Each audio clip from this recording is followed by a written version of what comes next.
Hey everyone, today I show you this one technique that I do at the end of every single edit. I am Lou, a travel photographer, and I help photographers to level up their editing skills and to find their authentic style. So let me show you this technique now. So here I have just finished my edit and now I want to sharpen my edit. This is the step that I'm going to do at the end of every edit. You need to be sure that your edit is done to be doing this step. So after you do that, don't do anything else. Otherwise, the thing that you are going to do on top won't be sharpened.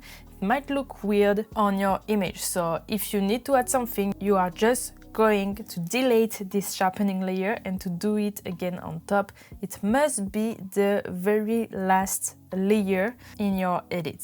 So I am on top of my layer and what I want to do is to flatten all of my layers on a new layer. So I'm going to do Command Option Shift E and it's going to flatten my layer on a new layer. So it's not going to flatten all my layers together, it's flattening it on top of all the other layers. I'm going to call it sharpening, okay? And then I'm going to go to Filter, Other, High Pass. I click on it and then you're gonna see this gray image here and with this little window. You need to choose a radius. So the idea here is that we want to sharpen the details only. So if you go too far, you're gonna start to see colors and we don't want to see colors. We really want to see only the details. So choose a number where you only see the details appearing. For my case here, I'm gonna choose something like 2.8. So as you can see, I only see details. It might even be a bit too much. Yeah. So here on my image, I only see the details. I like how it looks like this. Let me check. Yeah, maybe 2.2 is okay for me. It will really depend on your image, so I don't want to give you a specific number. You need to look with your eyes. Do I see the details on the image? If it's yes, it's great. Do I see the colors? If you also see too much color, then you need to go down with the number. And then once you have decided of a number, you click OK and you see this gray image here. Now we need to change the blending mode to see our image. So you click here and this is all the blending mode that are available. In our case, we want to sharpen the image, so we want to use those blending mode here. So this is overlay, soft light, hard light, and eventually linear light. So I'll tell you, linear light is going to be very sharp, but the problem is that it's also going to add some grain to the image. So let's see. This is before, this is after. You can see that's very sharp, but also it starts to be grainy. So before and after on linear light. So my recommendation for most images is actually overlay. Overlay is sharpening enough while not adding much grain, but you see it's sharpening the details in a quite interesting way. Soft light will sharpen a little less and hard light is going to sharpen more than overlay. So just zoom in on your image and decide which blending mode you prefer. Hard light, soft light, overlay, linear light.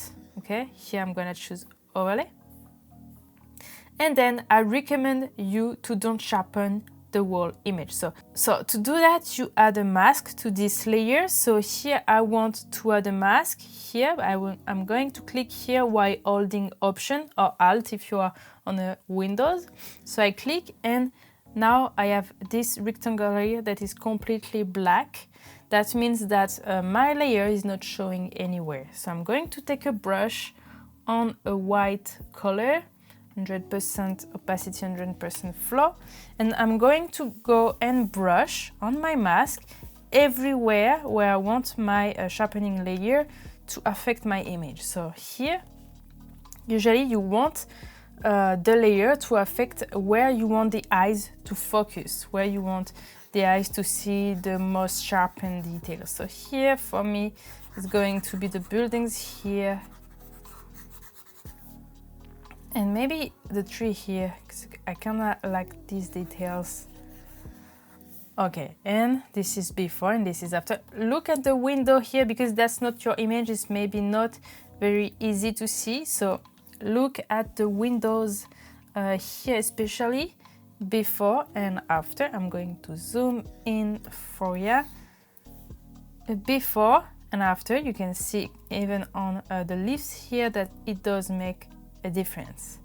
Okay, so before and after, that's how I sharpen my image at the end of every edit. I also created a sharpening action. So here the only thing I have to do is to click play on the action, and it's going to create for me the layer, and the only thing I have to do is to add my number here, the number that fits my photo the best, and then I click OK, and automatically it creates my sharpening layer. It's even renaming it. So yeah, if you do it very regularly at the end of all your edits, it's interesting to have an action for it.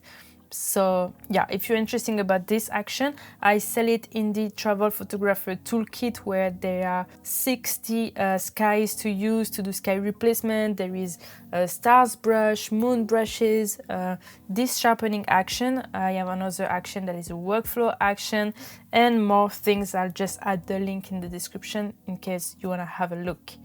I hope you like this video. If it's the case, please push the like button and maybe write a little comment. It helps a lot to grow my channel, and I'll see you in the next video.